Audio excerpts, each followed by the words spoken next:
I want you to change the world, and don't think that this is going to happen peacefully or you can do it alone. We need to kill the rich. You get out there, you use your weapons, and you rip Washington apart. You hunt down the billionaires, the bank bosses, the CEOs, the scumbags and the liars, the governors, the lobbyists, the senators, because they're all the same, and you hang them.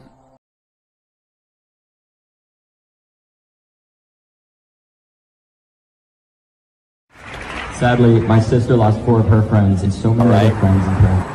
However, my sister, who's a freshman here, she had 2 of her like best friends die in this. The amount of deaths that I've had to deal with my sister having 3 of her best friends die. Sadly, and then my sister she's a freshman, and she had 2 of her best friends die.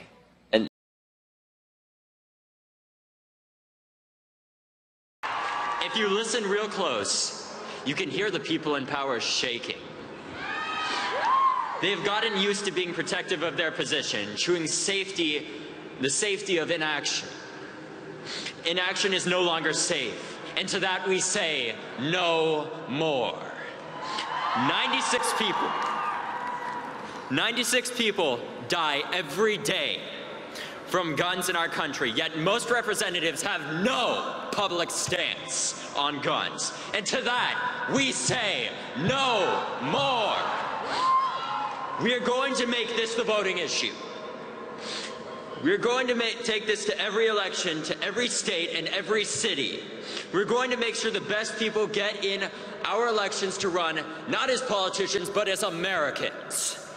Because this is not cutting it. When people try to suppress your vote, and there are people who stand against you because you're too young, we say no more. When politicians say that your voice doesn't matter because the NRA owns them, we say no more. When politicians send their thoughts and prayers with no action, we say no more. And to those politicians supported by the NRA that allow the continued slaughter of our children and our future, I say get your resumes ready. It's not been too great for me and some of the other members of the movement, like Ryan Deitch. We got rejected from we got rejected from UCLA, and I got rejected from UCLA and UCSD. So it's been kind of annoying having to deal with that and everything else that's been going on. But at this point, we're changing the world. We're too busy. Right now, it's too hard to focus on that. Are you a little surprised that schools haven't solicited you? Because beyond having a 4.2 grade point average, you are doing important things. I'm not surprised at all, in all honesty. I think there's a lot of amazing people that don't get into college, not only that do things like I do, but because their voices just aren't heard in the tsunami of people that apply every year to colleges in such an economic, in such a really impacted school system here that we have in America, where people have to go into massive amounts of debt just to go to college and get an education. I think it's really sad, but it's the truth. So where are you going to go? I don't know. I don't. Where'd you get? Right now, I mean, honestly, I have no clue. I haven't even thought about that, really. Where'd you get accepted? I got accepted to, what was it? FAU, which is Florida Atlantic University, Cal Poly, and where else did I get accepted? San Marcos. Cal State San Marcos.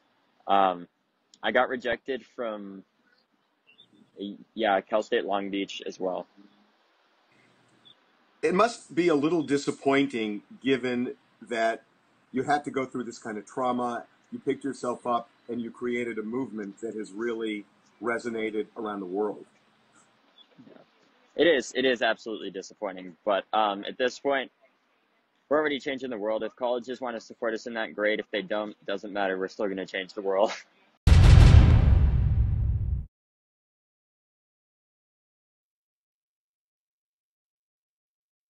Show host in St. Louis has resigned following a tweet that drew a great deal of criticism. His name is Jamie Allman. And apparently he had tweeted in response to David Hogg and his work in pushing for gun control. Now, the tweet in question said the following: "When we kick their ass, they all like to claim we're drunk. I've been hanging out getting ready to ram a hot poker up David Hogg's ass tomorrow, busy working, preparing." So he had tweeted that on March 26th, and it wasn't until recently that it was reported that he resigned. Apparently, the news show that he was working for, KDNL, an ABC affiliate in St. Louis, decided to cancel his news program. He apparently is a host of a radio show, but the radio network is not disclosing whether or not he will continue working for them. But the fact that he went after David Hogg in that way is so despicable, especially considering the fact that he's a minor, especially considering the fact that he just experienced something so traumatic with his friends and educators getting gunned down before his very eyes. And just because he wants to change the laws in order to protect people in the future, you have a Sinclair employed anchor going after him like this, and it's disgusting. So I'm glad that he was forced to resign. Sinclair spokesperson said his show is canceled and he's off the air immediately. So that's the right move by Sinclair. But what they should have told him is, look, we do our propaganda a little bit more subtle. So you're not supposed to go and talk about ramming things up people's ass. You're supposed to do that metaphorically while pretending not to, while pretending to be in favor of news. So they put all these conservative commentators on air, not by accident, but on purpose. That's why they have Boris Epstein and Sebastian Gorka and all these loathsome characters. So as long as you don't use foul language and use imagery that seems to cross a line, Sinclair will let you do it. But you were just so dumb or drunk. I don't know why he mentioned the drunk thing. When do we ever accuse them of being drunk other than when you asked us to in this case, right? I mean, now I think that he's drunk all of a sudden. Yeah, all of a sudden. It's like, it reminds me of Christine O'Donnell when she did that ad. On the day of the shooting, I got my camera and got on my bike and rode as fast as I could 3 miles from my house to the school to get as much video and get on as many interviews as I could, because I knew that this could not be another mass shooting. This is not about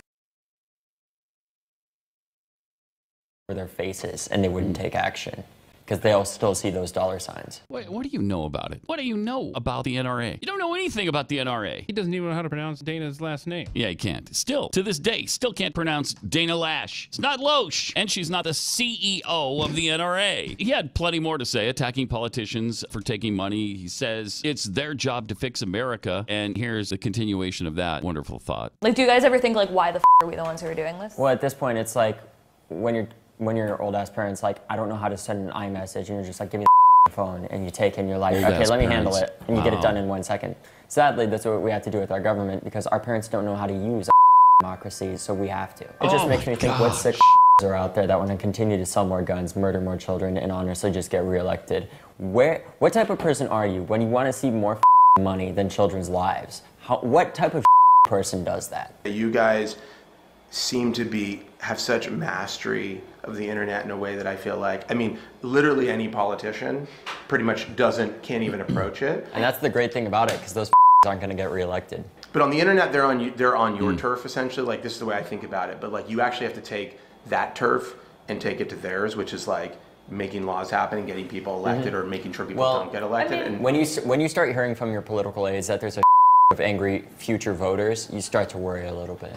What a conceited, arrogant, know-it-all. It's hard not to just go after this kid.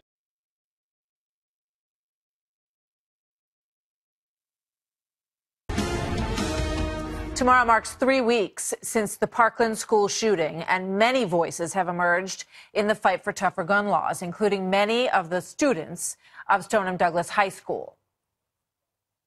They say that tougher gun laws do not decrease gun violence. We call BS! Their politicians are cowards, and they won't. They won't gather the strength even to stand up to the NRA like Marco Rubio, Rick Scott, or Donald Trump. Senator Rubio, it's hard to look at you and not look down the barrel of an AR-15 and not look at Nicholas Cruz. Tough moments, but one student that you may not have seen in all this coverage has a different point of view, and he feels that that point of view has been ignored in all of this. Kyle Kashuv is a 16-year-old junior at Stoneham Douglas. He's a conservative and a strong supporter of the Second Amendment. Kyle, thank you for being here tonight. Just as your fellow students have every right to have their voices heard, you also have a right to hear your voice heard. Not to dwell on it, but tell us quickly what your experience was that day. Where were you when it started? So I was in an adjacent building. So I was in the classroom. There were 20 minutes left. We just heard the fire alarm ring. So we were walking outside. I was towards the end of the group because I grudgingly didn't want to go out. All of a sudden we heard an announcement that said that we had to leave. So I evacuated, and we heard 2 little pops, and I thought they were textbook falling. So we quickly ran into another room, and then we hid there for 2 hours until SWAT came to take us out. Yeah, awful. And you feel that your perspective on this issue is worth having everyone hear as well. Tell me about it. What is it? Well, my perspective is that we have to focus first on what we can achieve, and that is bipartisan change. That is mental health restrictions and deeper background checks.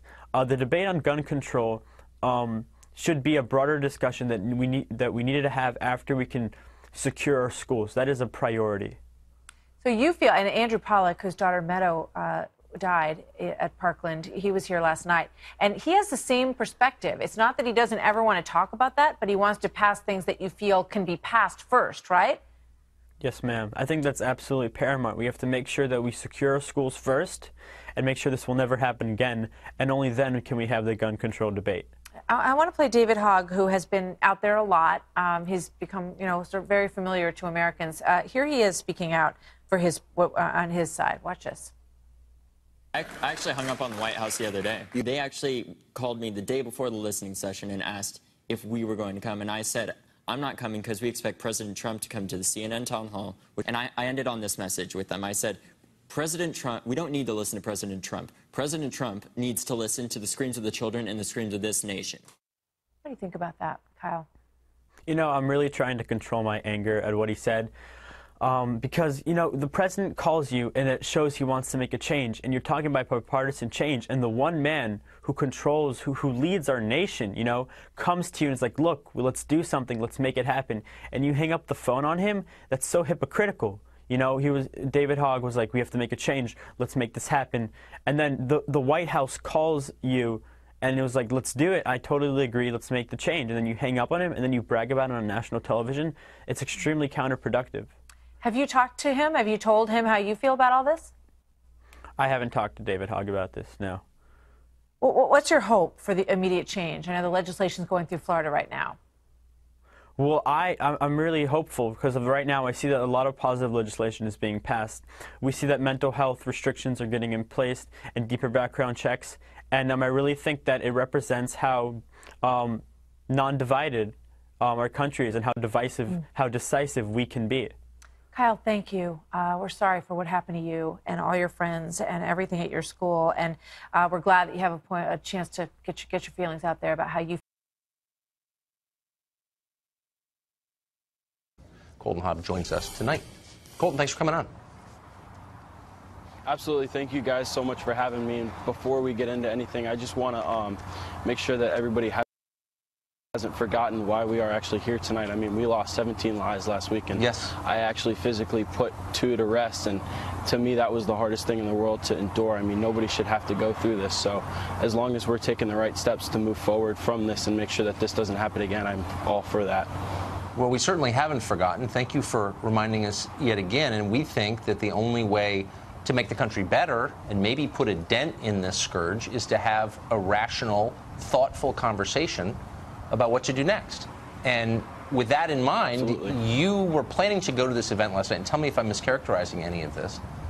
And you sent in, at the request of a CNN producer, you sent in a number of questions, statements you wanted to make, questions that you wanted to ask of the politicians on the stage, and they rewrote one of your questions? Is that right? Yes, sir. So what had happened was 4 days ago, I had gotten contacted by a lady named Carrie Stevenson from CNN. she had asked me originally to just write a speech. It was going to be at the town hall at the BB&T Center, so I agreed. I felt like it would be the right thing to do, be able to go speak my part, as well as open eyes to a few things that I thought that could make this situation a little better. From there, 3 days ago, so the next day after that, we had gotten, I got an email back from her, and she asked for more of questions rather than a speech, which I was totally fine with. So I wrote a little less of a speech and more of questions that I wanted to ask at the town hall. The day after that, it was more of just questions. She asked for just questions that I would like to ask. So I gave her my questions, and then yesterday at about 5:15, I made contact with her, and she had asked if I just asked her one question. So what they had actually done was wrote out a question for me, because in my interview with CNN, I had talked about arming the teachers if they were willing to arm themselves in the school to carry on campus. And they had, she had taken that of what I had briefed on and actually wrote that question out for me. So I have that question here if you'd like me to ask it for you. Well, but I just want to make sure I have this straight. So you sent them a long, in effect, essay on what you thought, but they put Yes, their sir. own words in the question, and they weren't the same as the words you had sent in? They were the producer's words? Absolutely. They had taken what I had wrote and what I had briefed on and talked about, and they actually wrote the question for me. But not with your words. I mean, they put their own words into your question, even after they'd asked you to send questions in. But that seems dishonest. It definitely did, and that's kind of why I didn't go last night. Originally, I had thought that it was going to be more of my own question and my own say, and then it turned out to be more of just a script. And she had actually said that over the phone, that I needed to stick to the script. That's remarkable. What did you watch last night? I watched a little bit of it. I kind of felt like I didn't really need to, because I knew that as soon as what had happened with me, that it was going to be more scripted and wasn't actually going to be actual questions. Then I didn't feel the need to fully watch it. So if CNN was willing to reword your question, put their own words in your mouth, and as you said, you didn't want to go along with that, do you think they did that to other people last night? I mean, absolutely. From what I did see, I'd seen a couple people that had asked questions before I did leave my house. And it was a little piece of paper cut out. And I know for a fact that nobody cut their own paper out and wrote their own question, especially when they were all based off the same topic. So to me, from right there, it showed that this isn't correct. Why are they all have the same size piece of paper with a short little question on it? So to I me, guess it was a total what's waste of surprising is my time, honestly. you're not just some person off the street. You're a survivor of this shooting, and the point was to listen to you, to the survivors of the shooting. Were you surprised by the way they behaved? I mean, honestly, it was very shocking to me, because we just went through such a horrific tragedy. For them to take that and now make such a big news cast over what they want to hear, it was very upsetting to me. It's shocking to us too. Trust me, in the actual journalism business. Colton, thank you. Thank you for telling us that. It's really interesting. Absolutely. I appreciate it. Absolutely. Godspeed.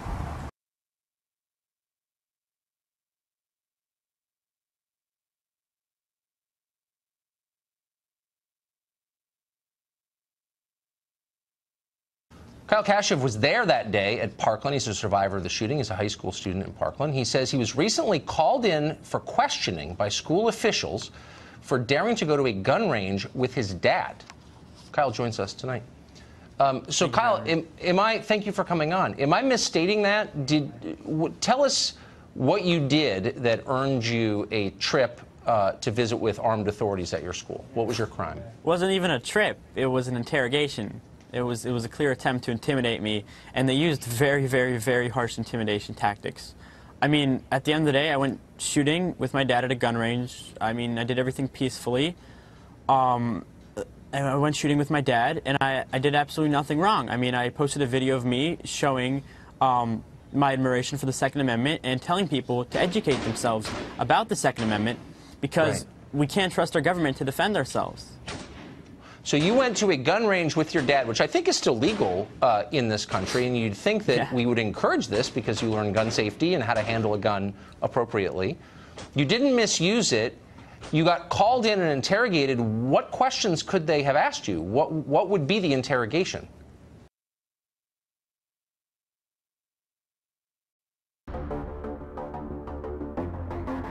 I'm going to start off by putting this price tag right here as a reminder for you guys to know how much Marco Rubio took for every student's life in Florida.